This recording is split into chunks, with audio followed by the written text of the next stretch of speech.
व्यक्ति की पहचान केवल मात्र ड्रेसेस यानी कि कपड़ों से ही नहीं होती, जूते भी बहुत कुछ बोलते हैं। Yes exactly, shoes speaks a lot about persons personality.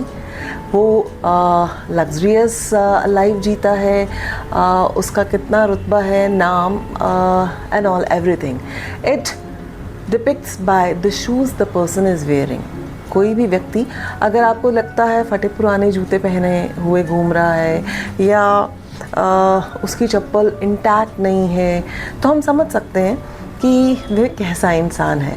और कहा भी गया है, ये तो बहुत अधिक हमारे उसमें प्रचलित है, जो मिलिट्री और आर्मी के पीपल हैं, they are being more cautious about their wearing of a shoes. अब शूज़ भी कई सारे तरीके के होते हैं।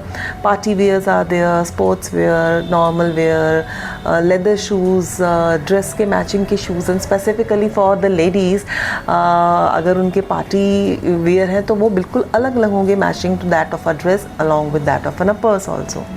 अब कई बारी मेरे सामने जब व्यक्ति आते हैं तो पूछते हैं मैम कि हम अपने घर में शूज़ की जगह कहाँ बनाएं।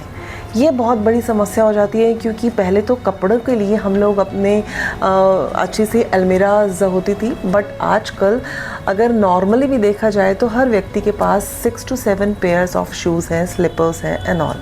तो उसे कहाँ रखा जाए? घर की एंट्रेंस में तो रखना ज़्यादा शुभ नहीं माना जाता। हाँ, कहते हैं कि जूते जब भी घर के अंदर आओ तो उन्हें बाहर उतारना चाहिए, क्योंकि वो बाहर की बहुत सारी नेगेटिविटी अपने अंदर क्रिएट करके लाते हैं।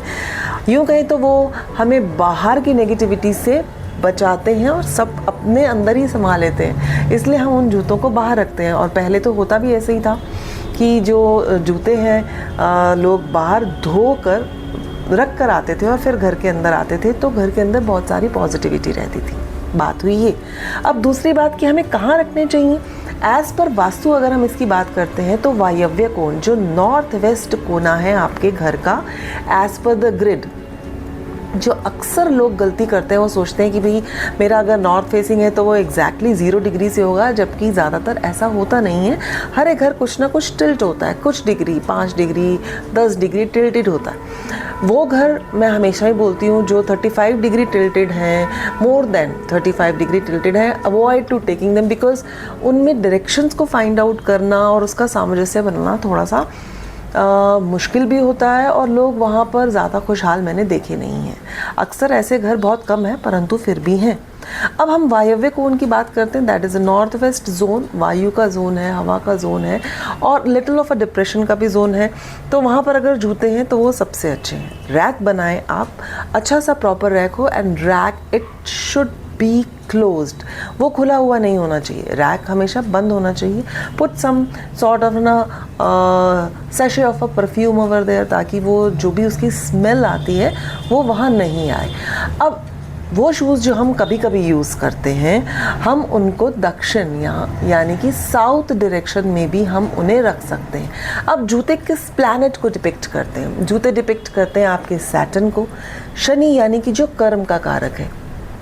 अगर आपके जूते फटे पुराने होंगे, घिसे हुए होंगे, या आप उन्हें बार बार सिलाई करा के पहनते होंगे, तो आपको कर्म में किसी भी कार्य को करने में बहुत शिद्दत, बहुत मेहनत करनी पड़ेगी और उसके बाद ही सफलता मिलेगी।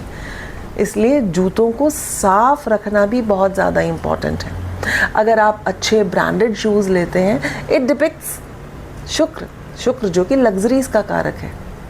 आप देखिए कि लाख लाख रुपए के भी जूते आते हैं, परंतु हमें अपनी सारी सैलरी तो जूते पे नहीं लगानी, बट हाँ, हम उन्हें वो जूते जो पार्टी वियर हैं वो हम शुक्र की डायरेक्शन जो है, this is called a south east corner, साफ करके आप उन्हें वहाँ पर भी विराजमान कर सकते हैं।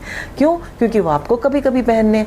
स्पोर्ट शूज़ है, डेली वेयर शूज़ है, वो आपको नॉर्थ वेस्ट डायरेक्शन में रखने हैं।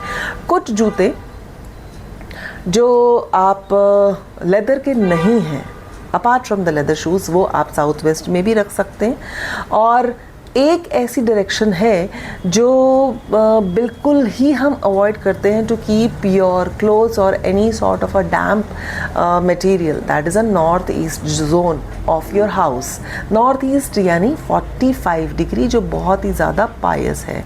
तो आज हमने ये जाना और आपकी इस प्रॉब्लम को सॉल्व करने का तरीका कि जूते बाहर रखने हैं। अगर बाहर रखने हैं तो वो साइड में हो, बिल्कुल एंट्रेंस में ना हो। जैसे कि आपकी मेड्स आती हैं, वो चप्पल और जूते हम उन्हें बोलते हैं कि बाहर रखा है और उनके जूते हम लोग अंदर रखते हैं, तो बिल्कुल घर की एंट्रेंस में ना हो। क्यों? क्योंकि वो दरिद्रता, जूते जो है वो दरिद्री का कारक है, उन्हें साइड में रखें। घर के बाहर अगर आपने शू रैक बनाया है तो उसको कवर करें। अब वो एरिया, जो लोग फ्लैट्स में रहते हैं तो वो अपने जूते कहाँ रख देते हैं, कभी कभी स्टेयर्स पे रख देते हैं। रखें, वहाँ शू रैक बनाएं, उसको क्लोज करें। स्टेयर्स के भी ऊपर जूते बिखरे हुए ना हो।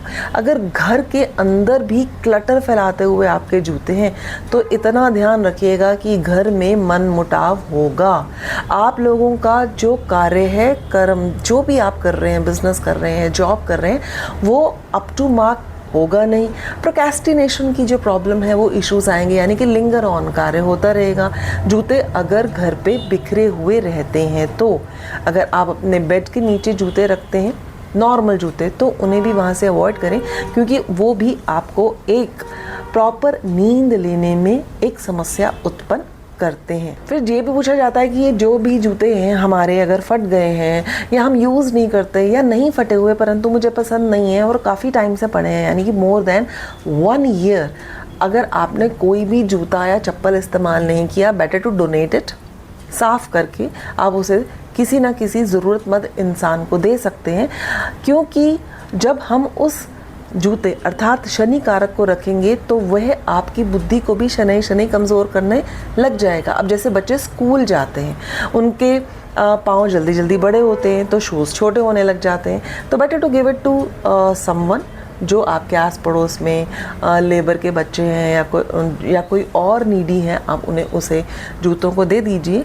और अगर वो जूते आप रखेंगे तो बच्चों की पढ़ाई में भी कहीं ना कहीं बाधा आएगी।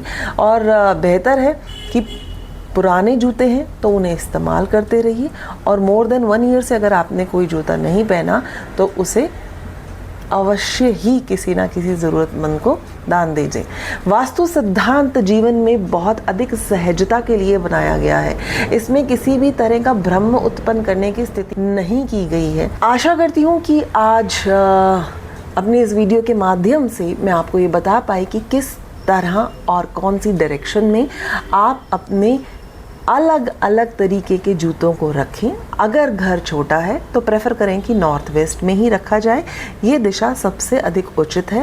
And avoid the north east direction to keep your any sort of a shoes, slippers, footwears.